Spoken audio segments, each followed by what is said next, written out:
Voilà. Et ce thème qui a pour but de nous encourager à entrer par la porte étroite, eh bien, c'est effectivement les deux chemins, dans lesquels Jésus nous dit dans Matthieu chapitre 7, versets 13 et 14, il dit ceci: « Entrez par la porte étroite, car large est la porte, et spacieux le chemin qui mène à la perdition. Et il y en a beaucoup qui entrent par là. Mais étroite est la porte, et resserré le chemin qui mène à la vie. Et il y en a peu qui le trouvent. » Jésus nous annonce au travers d'une métaphore, puisque bien sûr, quand il parle de chemin, ce sont des réalités spirituelles. Mais il utilise, comme pour les paraboles, il va toujours utiliser des images, ce qu'on appelle dans notre pays des métaphores. C'est-à-dire qu'il y a une image qui a une signification, comme une parabole, qui a une signification d'une réalité spirituelle qui est très très importante à comprendre. Je dis très importante parce que ici il s'agit quand même de vie, il s'agit de vie ou de mort. Donc c'est quand même pas rien. Il y a deux portes qui ouvrent chacune vers un chemin. L'une est large, avec son chemin spacieux, l'autre étroite, avec son chemin étroit. Donc deux portes de chemin. Avant même que Jésus en donne l'explication, il commence par dire « Entrez par la porte étroite ». Vous voyez ? Avant même de pouvoir parler des portes et des chemins, il commence par dire tout de suite comme si vraiment il y a une pression à vouloir encourager à entrer par cette petite porte.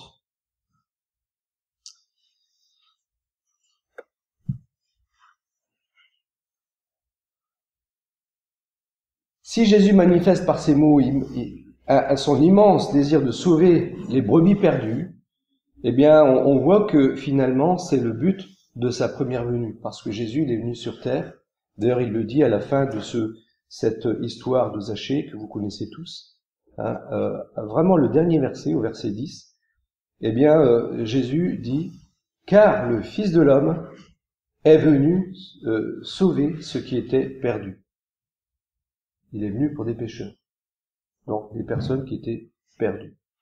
Et le but de la venue de Jésus, eh bien, c'était pas de juger les hommes, c'était de sauver. C'est la raison pour laquelle, eh bien, face à une femme adultère, face à des personnes pécheresses, eh bien, il va bien sûr pointer du doigt le péché, mais il ne va pas les juger dans ce sens que, voilà, il les envoie en perdition. On est d'accord. C'était pas le but. Il est venu pour sauver. Et nous savons ce qu'il a fait pour que nous puissions être sauvés. Qu'est-ce qu'il a fait? Eh bien, il a pris nos péchés. Il est venu comme l'agneau de Dieu qui ôte le péché du monde. Alors, la signification des chemins.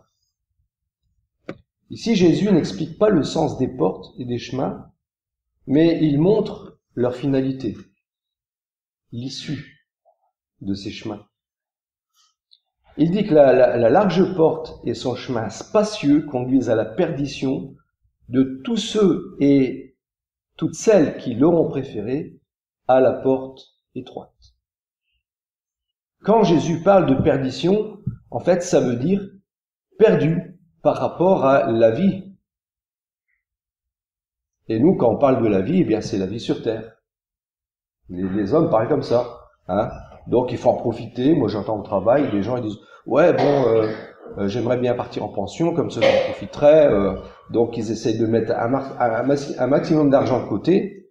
On dirait que leur vie, voilà, c'est ici, il faut en profiter à fond. Il faut faire le maximum. Pour certains, c'est brûler comment ? La chandelle par les deux bouts, c'est ça. Donc c'est vraiment vivre pour se faire du bien. Parce qu'après, il n'y a plus rien. Selon les humains. Comme disait Salomon, sous le soleil, vous voyez. c'est-à-dire celui qui résonne en dessous du soleil, comme si Dieu n'est pas là. Mais il y a aussi au-dessus du soleil. Il faut prendre conscience que même notre univers ne s'arrête pas au soleil, et quand on regarde la galaxie dans laquelle nous vivons, ce système solaire, eh bien, par rapport aux autres systèmes solaires, puisque chaque étoile c'est un système solaire, eh bien, c'est tout petit par rapport à l'univers. Donc, et ce tout petit nous rappelle l'infini, et quand on pense à l'infini, eh bien, on pense qu'il y a Dieu, bien entendu, parce que Dieu est infini. Ok ?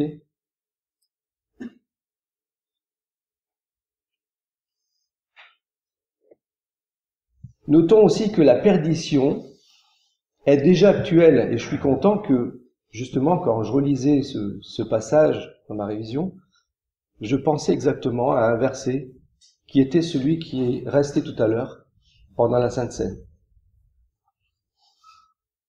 En fait, notons que la perdition est déjà actuelle pour tous ceux et celles qui cheminent sur cette voie, sur la voie large. Celui qui a le Fils, rappelez-vous, a la vie. Celui qui n'a pas le Fils n'a pas la vie. Mais la colère de Dieu demeure sur lui. C'est cette même colère qui s'est abattue sur Jésus quand il était sur la croix, quand il a porté nos péchés, parce qu'il a porté nos péchés, et que le ciel est devenu ténèbres. Père, Père, pourquoi m'as-tu abandonné? Le Père était en colère. Pourquoi? Parce que là où il y a le péché, il y a la colère de Dieu. C'est un fait. Inéluctable. On ne peut pas lutter contre cette réalité-là. Chacun rendra compte à Dieu pour lui-même. Et le salaire du péché, c'est la mort. Mais Dieu nous a tellement aimés, et je suis vraiment content que ce matin, ça a été vraiment encore répété, qu'il a donné son Fils unique afin que quiconque qui croit en lui, en Jésus-Christ, eh bien, il est sauvé, il ne périra pas, il a la vie éternelle. J'aime beaucoup dans ces versets, c'est ce langage au présent de l'indicatif. Celui qui a le Fils a la vie. Il n'est pas écrit aura la vie après sa mort. Il a la vie maintenant. Il est sauvé dès maintenant qu'il met sa confiance en Jésus-Christ. Celui qui ne se confie pas, qui n'a pas le Fils, qui ne se confie pas en lui, n'a pas la vie. C'est important ça. Jésus parle au présent. Ces âmes sont physiquement vivantes, mais spirituellement perdues. Et si la finalité du chemin large est aussi terrible, pourquoi beaucoup choisissent cette porte et ce chemin-là? On peut se poser la question. En contrepartie, la porte étroite et son chemin étroit conduisent à la vie. On parle de la vie éternelle, ou le ciel, ou la présence de Dieu, la présence éternelle avec Dieu. La Bible parle de la mort comme non pas seulement la mort physique, mais une mort où on est séparé de Dieu pour toujours. Ça veut dire ça, la mort. C'est séparé de la vie. Jésus a la vie. Je suis le chemin, la vérité et la vie. Séparé de Jésus, séparé de Dieu pour toujours. Et c'est ça la chose la plus terrible. C'est tellement terrible que Jésus a été prêt à payer le prix le plus fort. Ceux qui ont choisi la porte et le chemin étroit ont choisi la vie. Mais la fin de ce verset est triste. Je rappelle ce qui est écrit à la fin du verset. Il y en a peu qui le trouvent. On peut se poser la question, mais pourquoi est-ce qu'il y a si peu de personnes qui trouvent cette porte étroite, ce chemin étroit? Pourquoi? Alors, je vais prendre un passage de Paul écrivant aux Éphésiens, au chapitre 2, verset 1. Et il rappelle aux chrétiens d'Éphèse, il leur dit ceci. Pour vous, vous étiez morts par vos fautes et par vos péchés. Vous étiez morts, il dit. Pourtant, ils étaient vivants, hein. Mais vous étiez morts, spirituellement parlant, vous étiez morts par vos fautes et par vos péchés, dans lesquels vous marchiez autrefois, Bah oui, heureusement, autrefois, pas maintenant. Selon le cours de ce système, de ce monde, selon le prince de la puissance de l'air, cet esprit qui agit maintenant dans les fils de la rébellion. Les fils de la rébellion, c'est tous ceux qui refusent de connaître Dieu, qui ont mis Dieu de côté, qui n'ont aucune crainte de Dieu, qui font complètement fi de la présence de Dieu. Et il leur dit au verset 3, « Nous tous aussi, il se met dedans, nous étions de leur nombre, et nous nous conduisions, encore une fois, autrefois, selon nos convoitises charnelles, nous exécutions les volontés de notre chair et de nos pensées, et nous étions, par nature, des enfants de colère. » On a parlé tout à l'heure de la colère, et vous voyez que, encore une fois, on retrouve ici cette réalité des enfants de colère. Comme les autres, on était comme ça. Heureusement que plus loin, il dira, mais maintenant, c'est plus pareil. Ok? Heureusement. L'homme est déchu de par sa nature. Il ne peut pas s'améliorer par ses efforts.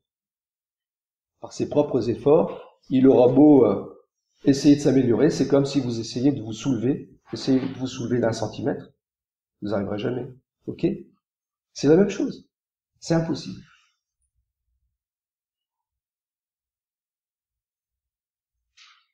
Inconsciemment, il est esclave de la chair, de sa nature propre, de son péché qu'il aime et pratique. Il n'oppose pas de résistance à ce train de vie que l'apôtre Paul appelle le cours de ce monde.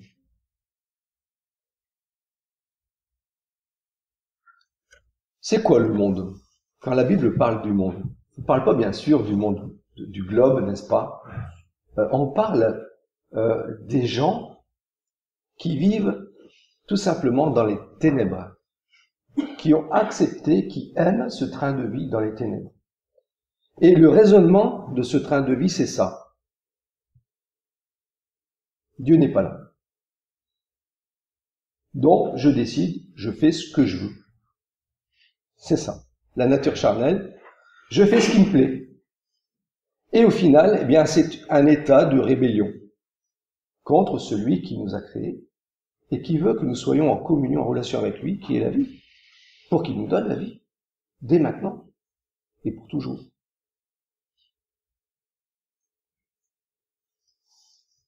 Donc c'est un état d'esprit loin de Dieu, qui ne tient pas compte de Dieu. Alors pourquoi si peu de personnes trouvent la porte et le chemin étroit? Quelque part on y a répondu.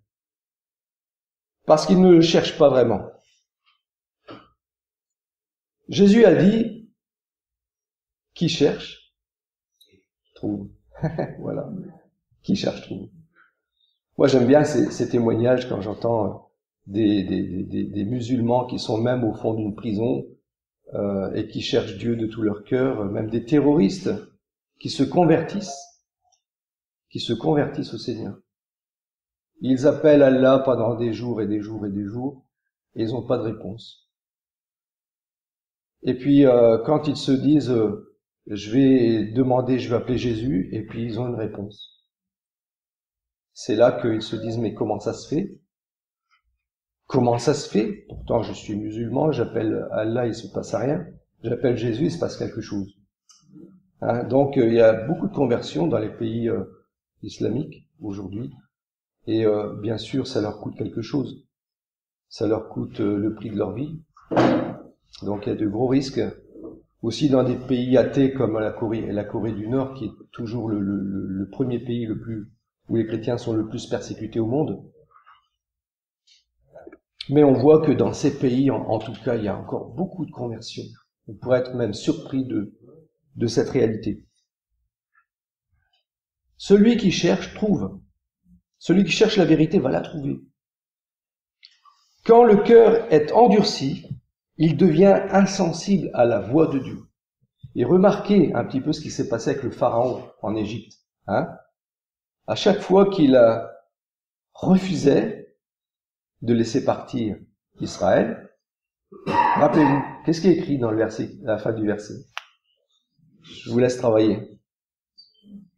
Et Dieu endurcit le cœur du Pharaon, au point que son cœur s'endurcissait toujours plus. Mais remarquez une chose, c'est que dans le principe, quand l'homme rejette Dieu et qu'il commence à aimer le péché, il n'est pas dans une situation stagnante.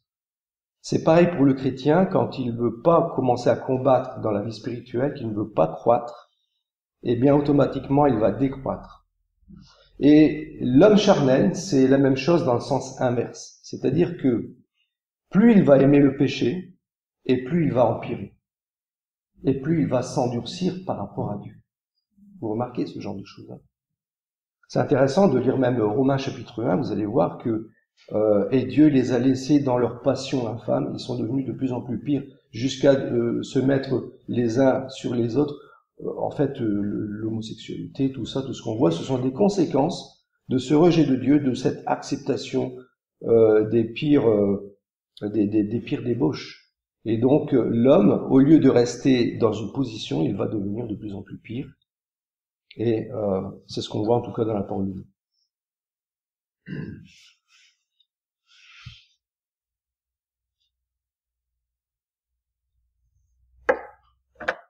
Alors, quand le cœur est endurci, il devient insensible à la voix de Dieu, les yeux spirituels sont aveuglés par les ténèbres.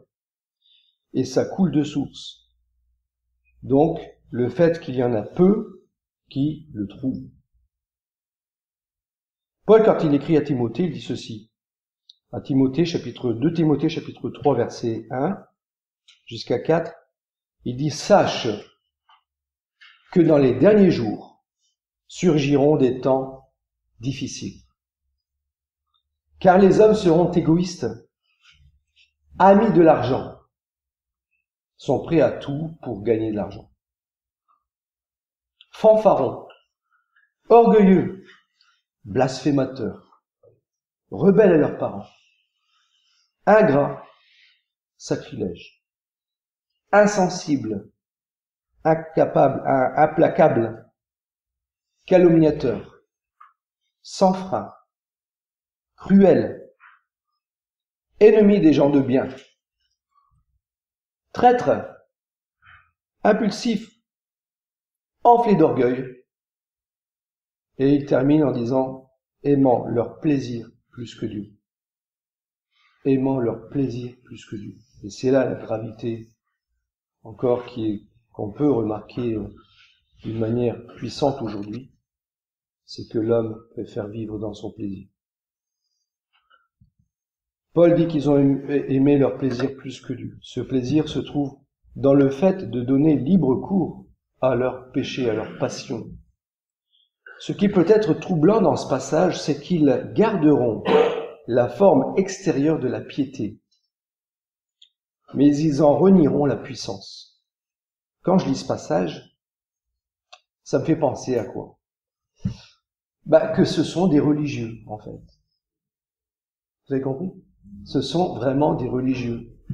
Qu'ils s'intéressent à leur apparence de piété, et comme disait Jésus à ces pharisiens contemporains, les sadducéens, qui aimaient bien être debout dans les places publiques et faire des longues prières devant les gens pour être ils sont super, c'est vraiment des gens de la parole, hein. C'est vraiment des gens de Dieu, hein. Et puis en vérité, c'était des sépulcres blanchis, comme dira Jésus au chapitre 23 de Matthieu. Donc c'était juste pour l'apparence. Mais ils en renieront la puissance. Renier la puissance, c'est renier l'action de Dieu dans leur vie. Et je crois qu'aujourd'hui, ça se produit aussi dans nos milieux, même chrétiens, même évangéliques, où on fait beaucoup de choses pour faire bien, pour être vu, pour être applaudi, pour faire du spectacle, pour notre propre gloire. Et c'est là la gravité qu'on peut aussi constater dans ces derniers temps, comme dit l'apôtre Paul. Ils en renieront la puissance c'est celle du Saint-Esprit. Le Saint-Esprit n'agit pas où il n'y a pas de sanctification. Le Saint-Esprit n'agit pas où il n'y a pas de conformité à la volonté de Dieu. Les personnes dont parle l'apôtre seraient donc religieuses, sur le chemin large. Pourrait-il même s'appeler chrétien? Jésus, dans Matthieu chapitre 7, verset 21, c'est justement dans le passage un peu plus loin, eh bien on le lit, hein, d'ailleurs, quiconque me dit Seigneur, Seigneur n'entrera pas forcément dans le royaume des cieux, mais celui-là seul qui fait la volonté de mon Père qui est dans les cieux. Hein. Donc, la volonté de Dieu est primordiale. Il ne s'agit pas de dire Dieu est amour, on sera tous sauvés, hein, il suffit de croire. Mais la Bible ne dit pas ça, elle dit il faut faire la volonté de Dieu. Il faut sortir des ténèbres, il faut passer des ténèbres à la lumière. Il faut combattre le bon combat, comme dit l'apôtre Paul à Timothée. J'ai combattu le bon combat, je sais que la couronne m'est réservée. Il me la donnera. Pourquoi? Bah oui, il peut dire, Paul, qu'il va l'avoir, parce qu'il sait qu'il a vécu que pour ça. Son propre témoignage, il n'a pas honte de le dire. Il peut dire, voilà, j'ai vécu pour ça, pour le Seigneur, pour le servir, pour obéir au Seigneur. Parlons maintenant donc bien entendu, par rapport à ce genre de chrétiens, on doit dire que par la force des choses, des réalités spirituelles, la communion spirituelle est impossible avec ces personnes qui peuvent se dire même chrétiennes. C'est impossible. Parce que il renie cette puissance de Dieu, cette marche par l'Esprit de Dieu. Parlons de la porte étroite.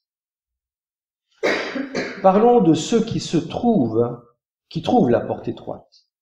Ils ne le trouvent pas parce qu'ils sont intelligents, selon ce monde, mais parce qu'ils ont compris que la vraie vie et la vraie paix de Dieu ne se trouvent pas dans le chemin large.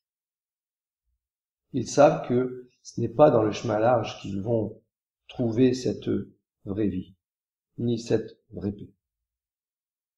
La porte étroite suggère un passage difficile car il est étroit, bien entendu, c'est facile à comprendre. Et moi j'aime bien quand Ralph Challis dit dans un de ses livres, je crois dans Si tu veux aller loin, ça m'a vraiment marqué dans ma jeunesse, quand il dit c'est aussi une porte basse. Hein. Parce qu'en fait, la Bible parle de s'humilier devant Dieu. La repentance, c'est reconnaître nos torts. Quand on se repent, on s'humilie devant Dieu. D'accord? On ne peut pas entrer dans la porte étroite avec la tête comme ça. Hein? Ok? On reconnaît notre incapacité, notre état de pécheur. Et donc, c'est là que Dieu fait miséricorde et qu'il va nous pardonner. Parce qu'on se repent sincèrement. Donc, on parle ici aussi de se baisser, de s'humilier de notre orgueil. Le plus gros effort est de ne plus croire en nous, sur notre propre sagesse, parce qu'elle est en opposition avec la sagesse de Dieu, celle qui vient d'en haut, celle qui est parfaite. Ni au diable qui nous a trompés pendant des années, qui nous a fait croire des choses. Être sorti des ténèbres à la lumière, c'est aussi discerner le langage du diable. On comprend, on voit mieux les choses, on les comprend mieux. Le plus gros effort est de mettre toute notre confiance, ce qui s'appelle la vraie foi, en Jésus, qui donne la vie éternelle à quiconque se repent de ses péchés, qui accepte et reçoit la grâce de Dieu, pour être rendu capable, par Dieu bien entendu, de vivre à contre-courant. Et je rappelle cette image que j'aime beaucoup, c'est ce bateau, cette barque, hein, qui va pouvoir remonter le courant, non pas parce qu'il y a des muscles qui travaillent, mais parce qu'il y a le vent qui va souffler. Hein. Donc il y a les muscles qui se donnent la volonté, qui persévèrent, mais après c'est l'action de Dieu qui va rendre possible, qui rend capable, qui équipe la personne spirituelle de marcher selon le plan, selon la volonté de Dieu.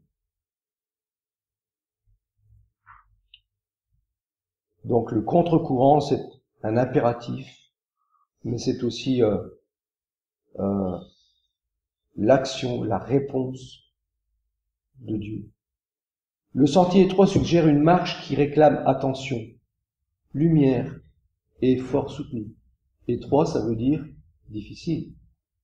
Vous devez regarder où vous marchez. Quand vous êtes dans le chemin large, vous pouvez marcher les yeux fermés. Hein. pratiquement. Je pense à l'autoroute, il y a même un garde-fou là, sur le côté. Donc même si vous marchez les yeux fermés, vous arrivez au garde-fou et vous savez que vous pouvez revenir sur le chemin large. Mais dans un chemin étroit, là vous regardez, où vous marchez. Vous voyez une embûche, vous tentez de la surmonter. Donc on parle ici on a l'idée de la persévérance. Et cette persévérance, soutenue par l'action du Saint-Esprit, eh bien, est rendue possible sur ce chemin étroit. Elle va nous permettre de grandir. Parce que Dieu nous accompagne et nous équipe pour surmonter les épreuves et les obstacles placés par l'ennemi. Alors j'aime bien cette phrase que j'avais mise à l'époque, placé par l'ennemi. En fait, Dieu va permettre à l'ennemi de placer des obstacles qui deviendront pour nous nos épreuves.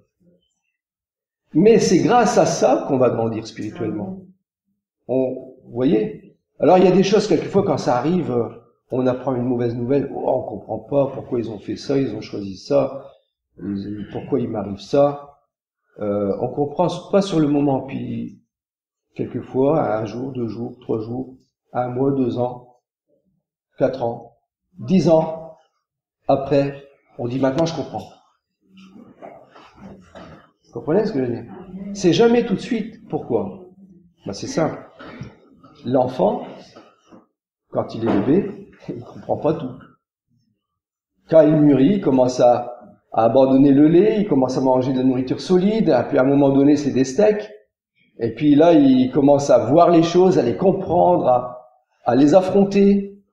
Et donc après, il se dit, ah, maintenant je comprends pourquoi, quand j'étais petit, j'ai vécu ça et je ne comprenais pas et je me suis fait mal. Hein, j'avais 1 an, j'ai mis mes mains sur le feu et je me suis bien brûlé. Hein, et donc j'ai encore la marque aujourd'hui, par exemple. Vous voyez, ça, on réfléchit après. On se dit, bon, bien sûr, il faut pas 10 ans pour comprendre ça, mais l'enfant après il le comprend tout de suite, peu de temps après. Mais quelquefois il faut du temps. Il nous faut du temps parce que nous sommes parfois durs. Il faut l'admettre devant Dieu, dur à comprendre. Dur. On entend la parole de Dieu, on la réentend, et on réagit toujours pas. Et puis après des années, quelquefois on réagit. C'est triste. De perdre du temps. Je reviens sur Éphésiens, chapitre 2, verset 4. Mais Dieu est riche en miséricorde. J'aime bien ce mais par rapport à ce qu'on a vu avant. Nous étions perdus dans nos péchés. Nous étions par nature des enfants de rébellion, destinés à la colère. Des enfants de colère, destinés à la colère de Dieu. Mais Dieu est riche en miséricorde. Et à cause du grand amour dont il nous a aimés, nous qui étions morts par nos fautes, il nous a rendus à la vie avec le Christ. C'est par grâce que vous êtes sauvés. Amen. Amen, parce que si c'était grâce aux œuvres, je crois qu'on serait toujours dans nos péchés. C'est par grâce que vous êtes sauvés. C'est par la grâce en effet que vous êtes sauvés par le moyen de la foi, et cela ne vient pas de vous, c'est le don de Dieu. Que ce soit la grâce comme la foi. Vous pouvez dire, mais moi je m'efforce d'avoir la foi. Et voilà, c'est votre effort. Vous pouvez bien sûr faire un effort, mais cet effort dépend toujours de ce que vous savez sur Dieu. Et ce que vous savez sur Dieu vient de Dieu. Vous comprenez ce que je veux dire? À chaque fois que j'ai, ensemble, bien entendu, ça me concerne en premier lieu, une connaissance de Dieu qui me permet d'y mettre foi, alors la foi devient la vraie foi. C'est pas la foi de ce que m'a appris le prêtre, le curé ou un tel, ou, vous voyez ce que je veux dire? C'est la foi selon la parole de Dieu. C'est celle qui vient de sa bouche, de sa voix.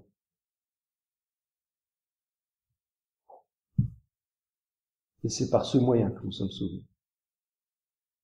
Ce n'est point par les œuvres afin que personne ne se glorifie. Ah, moi je suis parti à la Mecque, Dieu il va me guérir, il va me sauver. Moi je suis parti à Lourdes, ah j'ai fait des choses, j'ai donné de l'argent aux pauvres, j'ai fait ceci, j'ai fait cela. Dieu n'en a rien à faire. Il dit, ouais, mais tes péchés, ils sont toujours là. Tu peux faire 1 milliard de kilomètres à pied sur les genoux, ça n'enlève pas tes péchés. Voilà. Même si tu le fais pour moi, ça n'enlève pas tes péchés.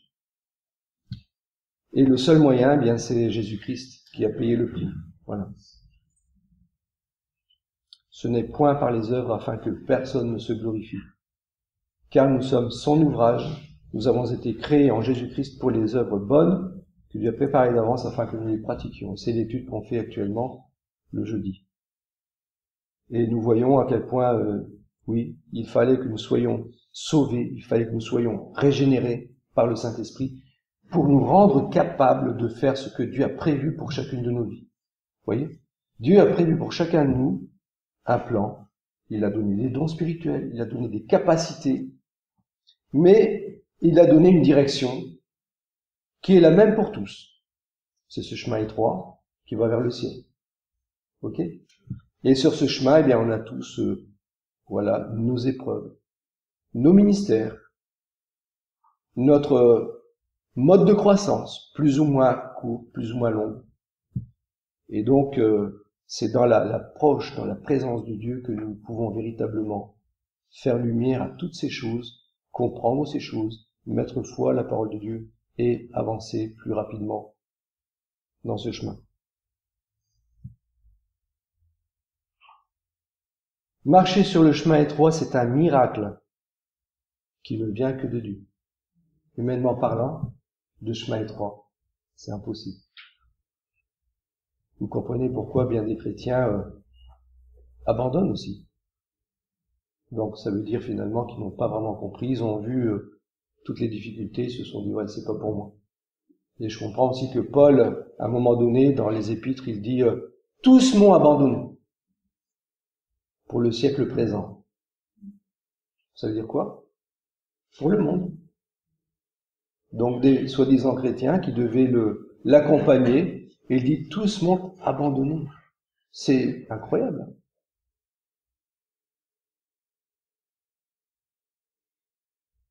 L'âme est rachetée, purifiée, pardonnée, sauvée. C'est un miracle de Dieu.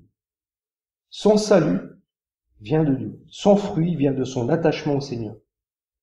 D'ailleurs, dans Jean chapitre 15, il y a tout un chapitre qui parle que de ça. Hein, le cep et les sarments, vous connaissez bien. Hein, sans moi, vous ne pouvez rien faire. Sans moi, vous ne pouvez rien faire. Donc, arrêtons nos prétentions. Sans le Seigneur, sans Jésus, je ne peux pas, même pas porter un message, un seul. J'ai besoin de son aide. Marcher dans le chemin, dans le sentier étroit, c'est marcher en nouveauté de vie. 2 Corinthiens 5, 17, si quelqu'un est en Christ, il y a le si, le conditionnel, c'est une nouvelle créature. Voilà. Les choses anciennes sont passées. Voici, elles sont toutes devenues nouvelles, parce que il y a un autre état d'esprit. Donc on voit tout autrement. Marcher dans le sentier étroit, c'est marcher dans la pureté du cœur.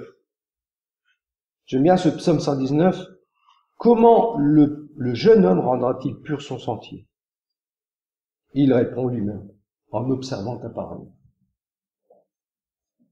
Quand on est jeune, eh bien, on a besoin d'être guidé, et un jeune qui n'a pas peut-être des tuteurs, des parents ou des chrétiens qui pourront l'aider, eh bien, c'est vraiment en s'attachant à la parole. C'est ce que j'ai vécu aussi dans ma jeunesse. Je me suis vraiment attaché à la parole de Dieu. Et je dois dire que ça a été pour moi une force énorme face à des difficultés intérieures, extérieures. Je crois que si j'avais pas lu suffisamment la parole de Dieu, je n'aurais pas été fortifié comme je l'ai vécu. Je rends vraiment gloire au Seigneur de ce passage qui montre à quel point c'est vrai. Comment le jeune homme rendra-t-il pur son sentier en observant ta parole? Et marcher dans le sentier étroit, c'est marcher dans la justice. Proverbe chapitre 12, verset 28. La vie est dans le sentier de la justice. Et cette voie, c'est un sentier qui ne mène pas à la mort. Donc le chemin étroit, regardez, c'est un chemin de justice. Ça veut dire qu'on est juste. On va pas commencer à tourner autour du pot, à chercher les petites subtilités qui nous permettent de sortir, de faire un petit détour, un petit raccourci. Attention, restons justes. Marcher sur le chemin étroit, c'est marcher à la lumière de la parole de Dieu. On retrouve encore l'effet de la parole de Dieu comme éclairage sur notre sentier. Pouvez-vous marcher la nuit dans un bois, dans un sentier étroit, vous aurez bien du mal. Parce que en plus, il y a des arbres qui cachent le peu de lumière qu'on a grâce à la lune. Hein. Vous avez déjà vu la lune la nuit, hein, quand elle est pleine. J'ai été émerveillé récemment, j'ai vu mon ombre de nuit. Je me suis dit, pourtant, il n'y a pas de lampion. Et puis j'ai vu la vie. Voilà. Le Seigneur fait bien les choses. Mais alors, dans un bois, dans un sentier étroit, eh bien, ça sera difficile, sans lumière. Mais la parole de Dieu va nous éclairer. Ta parole est une lampe à mes pieds, verset 105, psaume 119, une lumière sur mon sentier. On retrouve encore le sentier. Et enfin, marcher sur le chemin étroit, c'est triompher du monde. Et je voudrais vraiment souligner ce verbe, triompher. Triompher du monde. Ça veut dire quoi? Ben c'est plus que gagner, plus que vainqueur. Et on retrouve ce terme dans la Bible, hein, plus que vainqueur. Le Seigneur me rend plus que vainqueur. Et c'est l'apôtre Jean dans 1 Jean, chapitre 5, verset 4, dans l'épître, verset 5, chapitre 5, verset 4, parce que tout ce qui est né de Dieu triomphe du monde. C'est incroyable. Alors, un chrétien qui dira aujourd'hui, ouais, mais moi j'arrive pas à abandonner ce vice, la cigarette ou autre. Moi je dis, ben, je ne comprends pas. Personnellement, je ne comprends pas. Parce que soit le Seigneur promet des choses et il est capable de le faire, ou alors il ne doit pas le promettre. Il se trompe. Ok? Ou alors il y a un autre qui n'est pas tout à fait droit dans ses bottes, comme on dit ici, c'est-à-dire qu'on n'est pas honnête, c'est-à-dire qu'on ne reconnaît pas les choses telles que Dieu les voit, et à partir de là, Dieu ne peut pas bénir. Et c'est là la grande difficulté. C'est que si je ne raisonne pas comme Dieu, Dieu ne me fera pas triompher. Voilà. On doit raisonner comme lui. C'est ça la foi. C'est parler comme lui, être d'accord avec lui. Parce que si je ne suis pas d'accord avec lui, ça ne marche pas. Ok? Et voici la victoire qui triomphe du monde. D'accord avec lui, je viens de dire, notre foi. C'est ça, être d'accord avec Dieu. Ben, c'est la foi. En conclusion, j'aimerais terminer avec ce passage de 1 Jean 5, 2,15, qui va nous aider encore aussi à comprendre pourquoi ça peut être difficile pour les uns et facile pour les autres. 1 Jean chapitre 2, versets 15 à 17.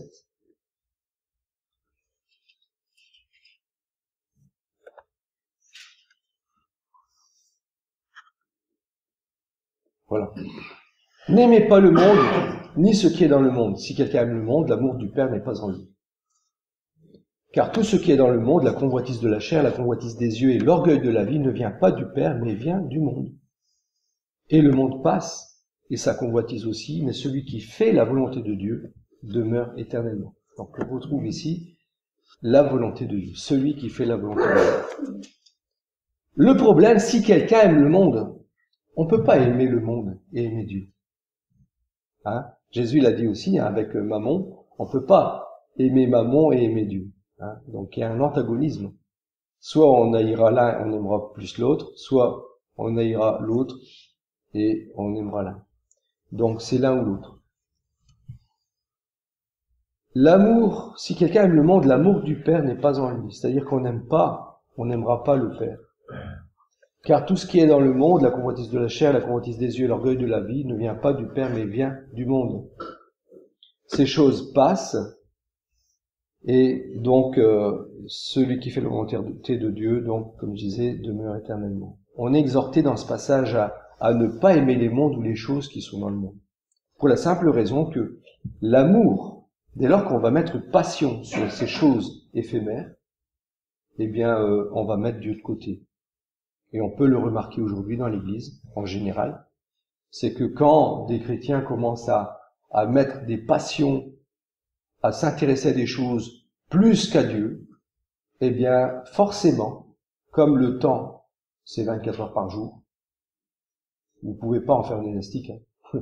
On est d'accord. C'est-à-dire que si on passe du temps pour nos passions, on ne passera pas pour Dieu. Et après, on s'étonne qu'on n'a plus le temps de servir Dieu. Ben oui, parce qu'il y a d'autres choses qui sont devenues sacrées, qui sont devenues plus importantes. Des choses que le monde aime. Mais quand on parle du monde, on parle de l'influence de la chair, que la chair aime, préfère. La chair a des pensées contraires à celles de l'Esprit de Dieu. La chair veut se faire plaisir, veut vivre pour le plaisir. Et là, on retombe dans le piège de l'homme charnel, de l'homme mondain. Tout ce que le monde a à offrir peut être décrit comme la convoitise de la chair, la convoitise des yeux et l'orgueil de la vie. La convoitise de la chair se rapporte aux désirs sensuels qui viennent de notre mauvaise nature, héritée d'Adam. La convoitise des yeux se réfère aux mauvais désirs suscités par ce que nous voyons. Oh, que c'est beau! Si je l'ai, je vais me sentir bien. Je vais être heureux. Vous voyez? Ah, il me le faut absolument, c'est trop beau, c'est extraordinaire. Donc on a l'impression que ça va nous apporter du bonheur. Et c'est là la gravité. Parce que on est en train de mettre de côté celui qui véritablement peut béatifier, c'est-à-dire nous rendre heureux. Hein, on voit dans la Bible, heureux celui qui. Les béatitudes, ce sont des valeurs. Et l'orgueil de la vie se caractérise par une ambition profane pour l'apparat et la gloire.